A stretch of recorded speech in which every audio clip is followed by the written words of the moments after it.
Indraprastha auditorium ഉടമ വിജയകുമാറിനെയും ഭാര്യ മീരയെയും മരിച്ച നിലയിൽ കണ്ടെത്തിയിരിക്കുന്നു. ഇത് കൊലപാതകമാണ് എന്നുള്ളൊരു പ്രാഥമിക നിഗമനത്തിലേക്ക് കടക്കുകയാണ്. ഒരല്പം മുൻപ് കോട്ടയം നഗരസഭാ കൗൺസിലർ ജാൻസി ജേക്കബ് ന്യൂസ് എയ്റ്റീനോട് പ്രതികരിച്ചിരുന്നു. ഇതിൽ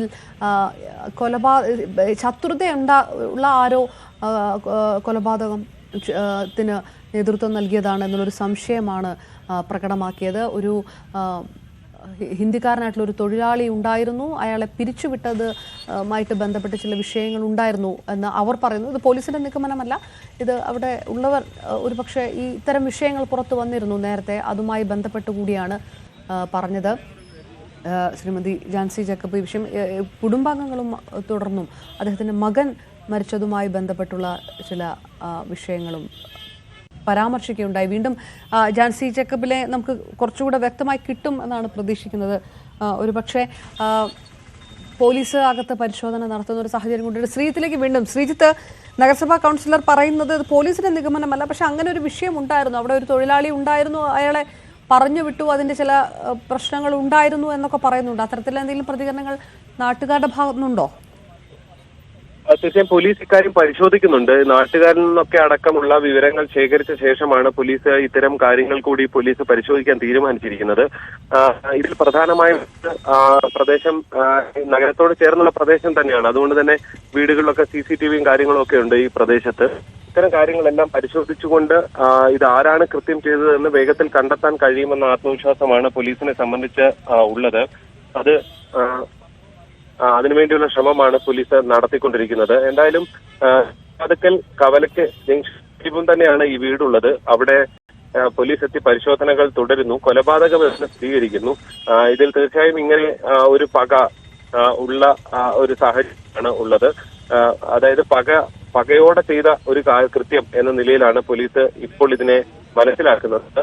പക്ഷേ പ്രതിയെ കണ്ടെത്തുക, ആരാണ് എന്ന് കണ്ടെത്തുക എന്നുള്ളത് വളരെ പ്രധാനപ്പെട്ടതാണ്. ഇന്ദ്രപ്രസ്ഥം ഓഡിറ്റോറിയമാണ് വിജയകുമാറിന്റെ ഉടമസ്ഥതയിലുള്ളത്. ഒരുപക്ഷെ നിരവധി വിവാഹങ്ങളൊക്കെ നടക്കുന്ന ഒരു പ്രധാനപ്പെട്ട ഓഡിറ്റോറിയം കൂടിയാണ്. അതുകൊണ്ട് തന്നെ നഗരത്തിനുള്ളിലാണ്, തിരുനക്കര ക്ഷേത്രത്തിന് സമീപമാണ് ഈ ഓഡിറ്റോറിയം മറ്റും ഉള്ളത്. അതുകൊണ്ട് തന്നെ എല്ലാവരും അറിയുന്ന ഒരാളാണ്. ആ നിലയിൽ കൂടി പോലീസിനെ സംബന്ധിച്ചൊരു പ്രധാനപ്പെട്ട വ്യവസായി എന്ന നിലയിൽ ഒരാൾ കൊല്ലപ്പെടുന്നു എന്നുള്ളത് ആ ഗൗരവത്തിൽ പരിശോധിച്ച് തുടർ നടപടികളിലേക്ക് കടക്കുന്ന പോലീസ്.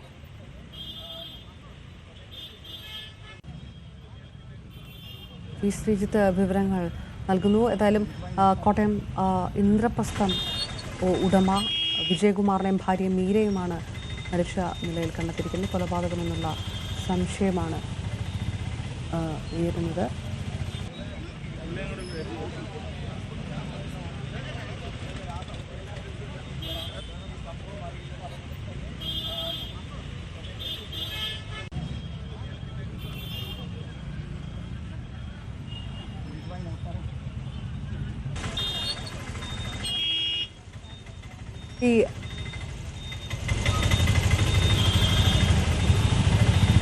ശ്രീജിത്തിലേക്ക് വീണ്ടും. ശ്രീജിത്ത്, ഇത് എത്ര മണിക്കാണ് സംഭവിച്ചത് എന്ന് തരത്തിലുള്ള വിവരങ്ങളുണ്ടോ? എപ്പോഴാണ് പോലീസ് ആ വീട്ടിൽ എത്തിയത്? പരിശോധനകളൊക്കെ എപ്പോഴാണ് തുടങ്ങിയത്?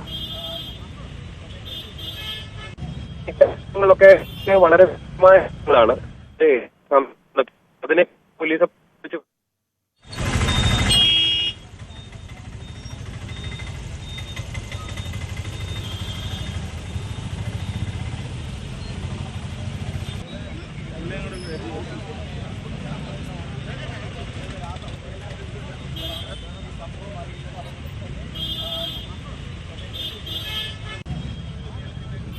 കൊലപാതകം കോട്ടയം നഗരസഭാ കൗൺസിലർ ശ്രീ ടോം കോരയും നമുക്ക് ചേർന്നു. ശ്രീ ടോം കോര, വിജയകുമാറുമായിട്ട് താങ്കൾക്ക് നേരിട്ട് പരിചയമുണ്ടോ? ഈ മരണം കൊലപാതകമാണെന്നുള്ള ഒരു നിഗമനം കൂടി വരികയാണ്. ഏത് തരത്തിലാണ് കാണുന്നത്? ഹലോ, എന്നോടാ? തീർച്ചയായിട്ടും കേട്ടെങ്കിൽ. ഓക്കെ. വിജയകുമാർ അങ്കിളുമായിട്ട് വളരെ അടുത്ത ബന്ധമുണ്ടായിരുന്നു. അദ്ദേഹത്തിന്റെ മകനും എൻ്റെ ഒരു സുഹൃത്തായിരുന്നു. അപ്പം അദ്ദേഹത്തെ അറിയാമായിരുന്നു. അപ്പം അദ്ദേഹത്തിന്റെ കുടുംബമായിട്ടും നല്ല ബന്ധത്തിലായിരുന്നു. വളരെ ഷോക്കിംഗ് ആയിരുന്നു ഇങ്ങനൊരു ഇത് കേട്ടപ്പോൾ തന്നെ. പിന്നെ ആദ്യം ഇത് 8:45 ഞങ്ങളിത് അറിയുന്നത്. അപ്പം ഞാൻ ഓടി വന്നപ്പോൾ വേലക്കാരി അകത്തുനിന്ന് പറയുന്നത് പുള്ളി ബെഡിൽ കിടക്കുന്നു, വല്ലാത്ത ഒരു ബ്ലഡൊക്കെ ഉണ്ട്, അത് തൊട്ടപ്പുറത്തെ മുറിയിൽ വൈഫും കിടക്കുന്നുവെന്ന് പറഞ്ഞു. അപ്പം ജീവനുണ്ടോ ഇല്ലയോ നോക്കി ഉണ്ടോ ഇല്ലയോ എന്ന് അറിയാവോ എന്ന് ചോദിച്ചു പുള്ളിക്കാരോട്. ജീവനില്ല എന്ന് തന്നെയാണ് പറഞ്ഞത്. അപ്പൊ തന്നെ പോലീസിനെ വിളിക്കുകയും പോലീസ് വരികയും അന്വേഷണം തുടങ്ങുകയും ചെയ്തിട്ടുണ്ട്. പോലീസിന് തോന്നുന്നത് ഒരു കൊലപാതകമായിട്ടുള്ള ഒരു നിഗമനത്തിലോട്ട് അവരെത്തുന്നതെന്ന് തോന്നുന്നു. നമുക്കറിയത്തില്ല. സംസാരത്തിൽ അങ്ങനെയാണ് നമുക്ക് മനസ്സിലാക്കാൻ സാധിക്കുന്നത്. ഇത് ഒരു ഹിന്ദിക്കാരനായിട്ടുള്ള ഒരു തൊഴിലാളി ഉണ്ടായിരുന്നു, അയാളെ പിരിച്ചുവിട്ടു, അത്തരം ചില വിഷയങ്ങളൊക്കെ അവിടെ ഉണ്ടായിരുന്നു എന്ന് നേരത്തെ ഇപ്പം വിജയകുമാരങ്ങളുടെ ഫാമിലി ആയിരുന്നു ശുശ്രൂഷമായിട്ടൊക്കെ സംസാരിച്ചപ്പോൾ അങ്ങനെ ഒരു ആസാമി ഒരാൾ ഇവിടെ ഉണ്ടായിരുന്നു. അദ്ദേഹത്തിന്റെ സ്വഭാവ ദൂഷ്യം കൊണ്ട് തന്നെ അദ്ദേഹത്തെ ഇവിടുന്ന് പറഞ്ഞു വിടുകയും അദ്ദേഹം ഇവിടുന്ന് ഒരു മൊബൈൽ മോഷ്ടിക്കുകയും ആ മോഷണക്ക് അത് കേസാക്കുകയും അദ്ദേഹത്തെ പോലീസ് പിടികൂടുകയും ചെയ്തിട്ടുള്ളതാണെന്ന് അറിയാൻ പറ്റിയിട്ടുള്ളത്. ഇപ്പം അദ്ദേഹം ജാമ്യത്തിൽ ഇറങ്ങി എന്നുള്ളതാണ് നമുക്ക് അറിയാൻ പറ്റുന്നത്. അയാൾ ഇപ്പോൾ ഈ വിഷയം പോലീസിനോട് പറഞ്ഞു കാണും അല്ലേ? ഒരു പക്ഷേ ഈ വിഷയം പോലീസിനോട് സംസാരിച്ചു. പോലീസിന് അതിന്റെ ഡീറ്റെയിൽസ് അറിയുകയും ചെയ്യാം. അദ്ദേഹത്തെ പോലീസ് പിടികൂടുകയും ചെയ്തിട്ടുള്ളതാണ് ഈ പരാതിയുടെ പേരിൽ. ഇപ്പോ പോലീസ് കസ്റ്റഡിയിലാണോ അയാൾ? അല്ല, അദ്ദേഹം ജാമ്യത്തിൽ ഇറങ്ങി എന്നാണ് നമുക്ക് സംസാരത്തിൽ മനസ്സിലാക്കാൻ സാധിച്ചത്. അദ്ദേഹം പുറത്തിറങ്ങി എന്നുള്ളതാണ്. ഈയിടെയാണോ പുറത്തിറങ്ങിയത്? ഈ ദിവസം കൃത്യമായി നമുക്കത് മനസ്സിലാക്കാൻ പറ്റിയില്ല. അത് കുടുംബമായിട്ട് അവരുടെ ഫാമിലി വിജയകുമാരങ്ങളുടെ സിസ്റ്ററുമായിട്ടൊക്കെ സംസാരിച്ചപ്പോൾ അവനിപ്പോ ജാമ്യത്തിൽ ഇറങ്ങി എന്ന് വിജയകുമാരങ്ങൾ പറഞ്ഞതായിട്ട് ഇവർക്ക് മനസ്സിലാക്കാൻ സാധിച്ചിട്ടുണ്ട്. ഇവർക്ക് മക്കളില്ലേ? അതിനെക്കുറിച്ച് വിവരങ്ങൾ പുറത്തേക്ക് ഒരാണും ഒരു പെണ്ണുമാണ് ഉണ്ടായിരുന്നത്. ആണ് മരണപ്പെട്ടിട്ട് മകള് വിദേശത്താണ്. ഈ മകന്റെ മരണവുമായി ബന്ധപ്പെട്ടും അങ്ങനെ എന്തെങ്കിലും സംശയങ്ങൾ ഉണ്ടായിരുന്നോ? ഇല്ല, മകന്റെ മരണവുമായിട്ട് ബന്ധപ്പെട്ട് സംശയങ്ങൾ എന്തൊക്കെ അന്വേഷണങ്ങൾ ഉണ്ടായിരുന്നു ആ സമയങ്ങളിൽ. 2018 അത് എന്തായിരുന്നു സംഭവിച്ചത്? ആ മരണം ഏത് തരത്തിലായിരുന്നു എന്നുള്ളത്? അത് സൂസൈഡ് ആയിരുന്നു എന്നാണ് എനിക്ക് മനസ്സിലാക്കാൻ സാധിച്ചിട്ടുള്ളത്. 2018 അത് ആ സമയത്തുള്ളതായിരുന്നു. അതും വീട്ടിൽ തന്നെയായിരുന്നോ? അല്ല, അത് ട്രെയിൻ തട്ടുകയായിരുന്നു. അതിന്റെ അന്വേഷണം കഴിഞ്ഞിട്ടില്ല അല്ലേ? അത് നടന്നുകൊണ്ടിരിക്കുന്നുണ്ട്. അത് അതിന്റെ അന്വേഷണത്തെ പറ്റി എനിക്ക് കൃത്യമായിട്ട് അറിയത്തില്ല. അത് അന്വേഷണം നടക്കുന്നുണ്ടായിരുന്നു എന്ന് ഞാൻ അറിഞ്ഞിട്ടുണ്ടായിരുന്നു. ഇപ്പോ മറ്റ് ബന്ധുക്കളുണ്ടോ? ഇവർക്ക് തൊട്ടടുത്തെങ്ങാൻ മറ്റു ബന്ധുക്കളുണ്ടോ? ഈ വിഷയം അറിഞ്ഞ മറ്റു ബന്ധുക്കൾ അവിടെ ഉണ്ടോ? അവരോട് സംസാരിക്കാൻ പറ്റുമോ? ഇവരുടെ ബന്ധുക്കളൊക്കെ തന്നെ ഇവിടെ വന്നിട്ടുണ്ട്. അവരൊക്കെ വളരെ മാനസികമായി വളരെ തകർന്ന നിലയിലാണ്. അപ്പം 3 പെങ്ങന്മാര് വന്നിട്ടുണ്ട് വിജയകുമാർ സാറിന്. അവര് ബന്ധുക്കളാണ് നിങ്ങളോട് ഈ വിഷയം പറഞ്ഞത് അല്ലെ? ഈ ആസാമി ആയിട്ടുള്ള ആസാമിയുടെ വിഷയങ്ങൾ അവരിൽ നിന്നാണ് മനസ്സിലാക്കാൻ സാധിച്ചത്. ഏതെങ്കിലും തരത്തിലുള്ള മറ്റു ശത്രുതകൾ ഉണ്ടായിരുന്നു? ഇങ്ങനെ കൊലപാതകമാണെങ്കിൽ നമുക്ക് അതിന്റെ മൊത്തത്തിൽ അങ്ങനെ ചോദിച്ചാൽ നമുക്ക് അറിയത്തില്ല. പെട്ടെന്നാണ് ഈ സംഭവം ഉണ്ടാവുന്നത്. അതെ, ശത്രുക്കളൊന്നും നമുക്ക് ഉള്ളതായിട്ട് മനസ്സിലാക്കാൻ സാധിച്ചിട്ടില്ല.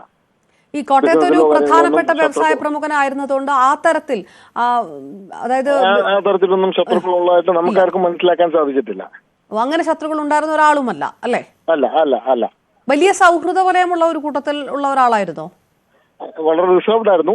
പക്ഷേ സൗഹൃദ വലയങ്ങൾ വളരെ ആത്മാർത്ഥതയുള്ള കുറെ കൂട്ടുകാർ സ്വാഭാവികമായിട്ടും കാണുമല്ലോ. ഇപ്പം വളരെ നമ്മളൊക്കെയായിട്ട് വളരെ ബന്ധങ്ങൾ സൂക്ഷിച്ചിരുന്നാണ് സംസാരിക്കാവുന്ന നമുക്ക് കാര്യങ്ങളൊക്കെ നമ്മളോട് സംസാരിക്കുന്ന ഒരു വ്യക്തിത്വമായിരുന്നു.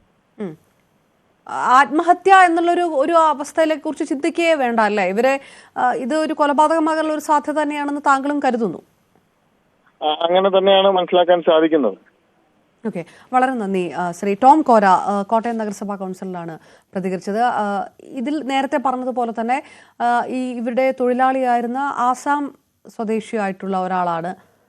അയാൾ സ്വഭാവ ദൂഷ്യം കൊണ്ട് അയാളെ പിരിച്ചുവിടുകയായിരുന്നു. ഒരു മൊബൈൽ മോഷണവും അതിനെ തുടർന്ന് റിപ്പോർട്ട് ചെയ്യപ്പെട്ടു. അയാൾ അറസ്റ്റിലാവുകയും പിന്നീട് ജാമ്യത്തിൽ ഇറങ്ങുകയുമാണ് ചെയ്തത്.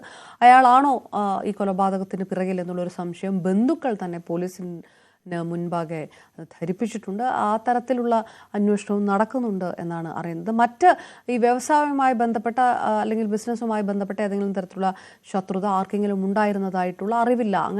അങ്ങനെയുള്ള ഒരാളല്ല, അത്തരം പ്രശ്നങ്ങൾ ഉണ്ടായിരുന്നില്ല ഇതുവരെ എന്നുകൂടി നഗരസഭാ കൗൺസിലർ ശ്രീ ടോം കോര പ്രതികരിക്കുന്നു. അവർക്കൊക്കെ വർഷങ്ങളായിട്ട് പരിചയമുള്ള ഒരാൾ കൂടിയാണ്. കോട്ടയത്തെ ഇന്ദ്രപ്രസ്ഥം ഓഡിറ്റോറിയത്തിൻ്റെ ഉടമ മക്കൾ 2 മക്കളാണുള്ളത്. മകൻ 2018 ട്രെയിൻ തട്ടി മരിക്കുകയായിരുന്നു. ആ മരണവുമായി ബന്ധപ്പെട്ടും സംശയങ്ങൾ ഉയരുകയും കേസിൽ അന്വേഷണം നടക്കുകയും ചെയ്തൊരു സാഹചര്യം കൂടിയുണ്ട് ഇതിൻ്റെ ഒപ്പം എന്നുകൂടി ആൾക്കാർ പറയുന്നുണ്ട്. CPI നേതാവ് ശ്രീ അനിൽകുമാർ നമുക്ക് ചേർന്നു. ശ്രീ അനിൽകുമാർ, വ്യക്തിപരമായിട്ട് താങ്കൾക്ക് കൂടി പരിചയമുള്ള ഒരാളായിരുന്നോ ഇന്ദ്രപ്രസ്ഥം ഉടമ വിജയകുമാർ? ഇത് എങ്ങനെയാണ് ഈ മരണവുമായി ബന്ധപ്പെട്ട് താങ്കൾ അറിയുന്ന വിവരങ്ങൾ എന്താണ്?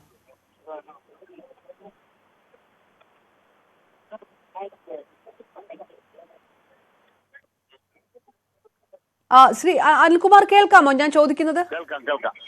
താങ്കൾക്ക് വ്യക്തിപരമായിട്ട് പരിചയമുള്ള ആൾ കൂടിയാണോ ശ്രീ വിജയകുമാർ? അതെ അതെ അതെ അതെ നേരിട്ടറിയാമായിരുന്ന CIT ഓഫീസിലോട്ട് ചേർന്ന 4ാമത്തെ കെട്ടിടമാണിത്. അവരുടെ ഹോട്ടലും അതുപോലെ തന്നെ ആളും ഒക്കെ പ്രവർത്തിക്കുന്ന വലിയ ഒരു സ്ഥാപനം. ഈ മരണവുമായി ബന്ധപ്പെട്ട് ഇപ്പോൾ ഉയരുന്ന പ്രധാന സംശയങ്ങളൊക്കെ ഇത് കൊലപാതകം എന്ന തരത്തിൽ തന്നെയാണോ? കൊലപാതകം തന്നെയെന്ന് വ്യക്തമായിട്ടുണ്ട്. അതിന്റെ ഉള്ളിലുള്ള കാരണങ്ങളെ കുറിച്ച് പോലീസിന് ചില നിഗമനങ്ങളുണ്ട്. നിഗമനങ്ങളുടെ അടിസ്ഥാനത്തിൽ യഥാർത്ഥ പ്രതിയിലേക്ക് എത്താൻ കഴിയുമെന്ന ആത്മവിശ്വാസമാണ് ഇപ്പോൾ പോലീസ് ഉദ്യോഗസ്ഥന്മാർക്കുള്ളത്. അതിനാവശ്യമായ ശാസ്ത്രീയമായ തെളിവുകൾ ശേഖരിക്കുന്ന രീതിയിലാണ് പോലീസ് ഉള്ളത്. DYSP അടക്കമുള്ള ഉദ്യോഗസ്ഥന്മാർ ഇവിടെ നിന്ന് ഇക്കാര്യങ്ങളെല്ലാം നിർവഹിച്ചുകൊണ്ടിരിക്കുകയാണ്. ഇവരുടെ വീട്ടിൽ ഇവർ 2 പേര് മാത്രമേ ഉണ്ടായിരുന്നുള്ളൂ? ഈ മരിച്ച 2 പേര് മാത്രമേ ഈ വീട്ടിൽ താമസിക്കുന്നുണ്ടായിരുന്നുള്ളൂ? കേട്ടില്ല. മരിച്ച 2 പേര് മാത്രമേ ഈ വീട്ടിൽ താമസിക്കുന്നുണ്ടായിരുന്നു. ജോലിക്കാരുണ്ടായിരുന്നു.